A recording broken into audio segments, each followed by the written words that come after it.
You're the holder of the world's reserve currency, and you're the safe haven for the world. All rich people in the world want to invest in the United States because it's safe, because we don't just take people's shit because we don't like them. We have a process. If you start doing that, then the rest of the world's like, wait a second, you're not what I thought you were. I want to get out of dollars. I want to, for example, form a massive global coalition of nations that are not aligned, and we'll do our own thing. It's called BRICS, and it now represents most of the world's power. That's just a fact. So, like, we just ended American dominance in a bunch of different sectors, or began the process of ending it. And I don't even think most Americans know that. Like, the consequences of what the Biden administration did in February of 2022 will be things that your grandchildren have to deal with. Do you believe that there can be two existing world reserve currencies to simultaneously exist?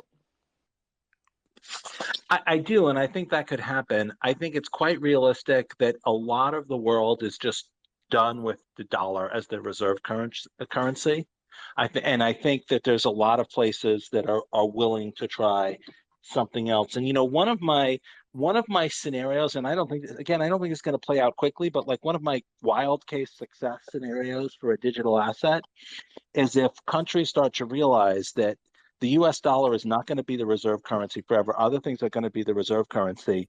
And the same thing that we saw with banks. Like people, when we started selling software to banks, people would say to me, why would a bank use something that like you guys were selling them when they could use something that was like made by banks? And what they didn't realize is that, only like 10 banks in the country, on the planet, are Deutsche Bank, HSBC, Credit Suisse, JP Morgan Chase, like the ones who would build a system that the entire planet would run on.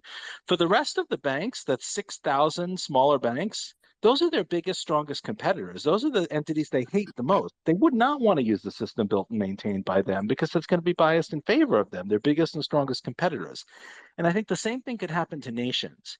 Like every nation would love for their currency to be the world reserve currency. That's helped the US, that's grown the US economy, quote unquote, unfairly by leaps and bounds for decades. And every other country would be like, yeah, we'd like to have the world be the world's reserve currency. But the only countries that could possibly pull it off is the US holding its position, maybe the EU, maybe Russia, maybe one or two others. But realistically, most countries know that if there's going to be a new world reserve currency that's a country's currency, it's not going to be them.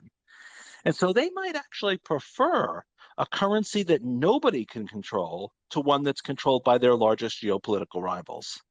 And so that's like what I think is the biggest possible success scenario for digital assets. If these countries are like, okay, well, the US dollar can't hold on forever, but it's not going to be our currency because no one's going to want to repeat the US dollar scenario. Nobody but the EU wants the EU to replace the dollar, right? Nobody but Russia wants the ruble to replace the dollar. Nobody but China wants the yuan to replace the dollar. So maybe they could settle on a currency that nobody could control rather than one controlled by their most powerful geopolitical rival. So if you want a success scenario, that's the one that I think is the most likely. I'm David Schwartz, CTO of Ripple. I'm definitely not an economist. I just had arthroscopic surgery and tomorrow will officially be my first day back to work, so no slides for me. I'm coming to you from my kitchen because my office is on the other side of my house. It might as well be on the moon. I want to thank Rich and Tobias, also Barry and John, for giving me the opportunity to speak today. Ripple improves international payments for enterprise customers by building a modern, interoperable international payment and settlement system, RippleNet, based on blockchain technologies. Our ultimate goal we call the Internet of Value, payments as easy as email for enterprises of all sizes and for consumers around the world. Obviously, we're not going to build that all by ourselves. It's an audacious goal. And in 8 years, we've learned a lot about where the challenges are, but also where the opportunities are. The good news? CBDCs can make domestic settlement faster, more reliable, and less costly, and that's important. You can't have good international payments without good domestic settlement. International payments are more important than you might think because they're just so inefficient today. They often simply don't take place. Most emails wouldn't have been sent by postal mail if we didn't have email. The communication simply wouldn't have happened. An enormous amount of valuable commerce simply doesn't happen because international payments are so slow, unreliable, costly, and complex. The opportunity is enormous.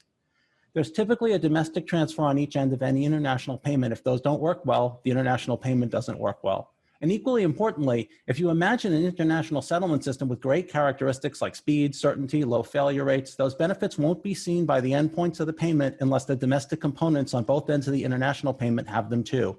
Countries that don't modernize their domestic systems will not see the benefits of the revolution in payments taking place today pushed to the endpoints in that country. CBDC distribution will almost certainly have to happen through intermediaries, banks, wallets, fintech companies. Central banks don't have the scale to provide direct-to-consumer services, and it makes no sense for central banks to try to scale up to replace consumer financial infrastructure. In working to build modern international payments, we've discovered that the biggest obstacle is very often the last hop, getting the funds to the payment recipient through the domestic payment system. But lacking connectivity to consumers, CBDCs won't solve the last mile problem that has made modernizing international payments so difficult. Fortunately, domestic systems are modernizing. SEPA, Singapore, others have very strong domestic systems. The US is implementing FedNow, though that won't be live for another few years. It's important that these payment systems are built on newer technologies that are compatible with each other. At a minimum, they won't be able to confer the benefits of improved international settlement to the payment's originator and recipient if they aren't modernized. At worst, those payments won't work at all. Even if you imagine some future with one world asset, we won't get there unless the new one world asset is compatible with where the value is today. So either way, compatibility is key. The world's value today is spread out among systems that don't interoperate with a massive number of bespoke and quirky interconnections, band-aids. Companies that handle large numbers of payment endpoints need hundreds of people to maintain their payments infrastructure and handle the complex treasury operations needed to handle funds in dozens of payment systems. If someone wants to compete with companies that have this kind of payments infrastructure, the answer can't be that their new startup hire 100 payment engineers and a dozen treasury operations people. That's a non-starter. So there's an opportunity here to bridge domestic real-time payment systems such as FedNow, clearinghouse for US dollars, with powerful benefits for small and medium enterprises and ultimately consumers around the world. We need to build systems with common principles just as the internet was built. Today, many computer networks are effectively just part of the internet, but this wasn't always the case. As many of you may know, Cisco rose to dominance among competitors because they could make legacy systems that were already there connect to the internet, while competitors frequently required you to build new internet-like networks. Today, most networks look like the internet, and this isn't a concern, but it took interoperability to get there. There was a long transition period. We're not going to build a new financial system tomorrow and everything magically move to it. That's not realistic. Payments and settlement are in that pre-internet state. There's still that huge mismatch. It's walled garden after walled garden with limited interoperability through a massive number of limited interconnections. Liquidity is spread out, and enterprises need to keep money spread across these systems when they don't know which domestic payments they'll need to make next in which countries. The result is high cost due to trapped funds and the need to pre-fund transactions often days in advance. So two problems we need to be mindful of when we talk about stablecoins and CBDCs. Stablecoins are always going to be tied to a single fiat currency by definition. There's probably not going to be one winner at the end of the day. There definitely won't be a single stablecoin or single fiat currency that everyone in the world uses anytime soon. The US dollar has been the world's reserve currency since the Bretton Woods Agreement, 1944. But as we've seen, particularly this year, that status has been weakening. I don't think the US dollar being fully replaced as the world's reserve currency is likely in the near term or even over the next few decades, but its position is becoming more precarious. Pandemic uncertainty is forcing consumers and institutions to look at other safe haven asset classes, even cryptocurrencies, and the rise of other countries, particularly China, trying to dethrone the US dollar. Being tied to USD also brings jurisdictional ties as well that are, let's be realistic, increasingly unwanted in many parts of the world. Today, many sovereign countries around the world want independence from such a system that gives jurisdictions like the US and the EU extraterritorial control over systems in those sovereign countries and regions. Saudi Arabia, for example, wants a payment system in the Middle East that respects their sovereignty.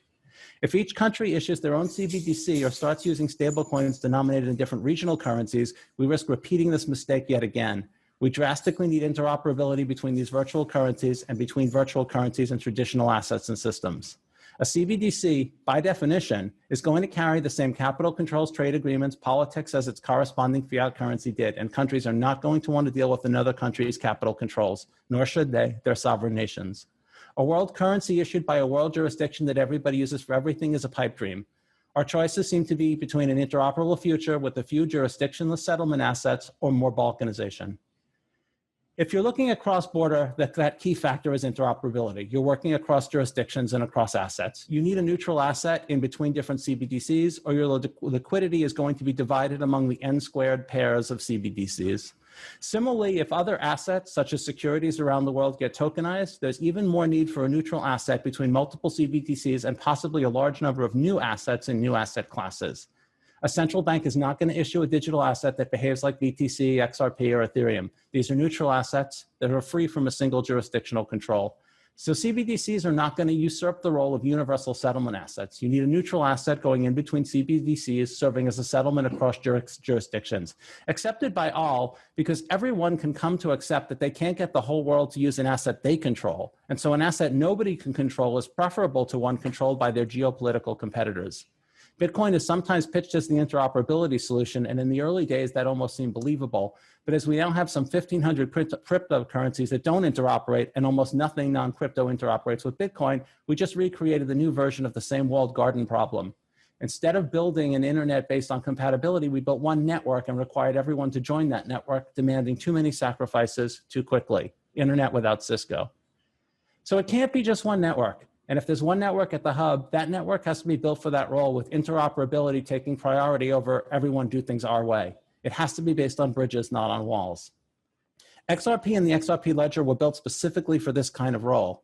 The XRP ledger was purpose-built for transacting in both the native neutral asset, XRP, and also in issued assets, a bridge to CBDCs, stablecoins, other payment networks, and other kinds of assets such as securities. The XRP ledger has asset issuance built into the protocol. Issuance, authorization, payment, settlement, and exchange are native operations with simple APIs. Issued assets can represent fiat currency, securities, or anything else of fungible value that works like a currency. But of course, the XRP ledger can't handle all the world's payments. And I'm not proposing a one network solution. That's totally unrealistic. People want different things, and different countries have different problems. But XRP can be the hub or backbone that provides the fast international settlement piece, competing with other possible solutions to that same problem. It won't solve the last mile problem, but it will help with interoperability and concentrating liquidity so enterprises don't have to keep funds in every payment system they might need to make payments in.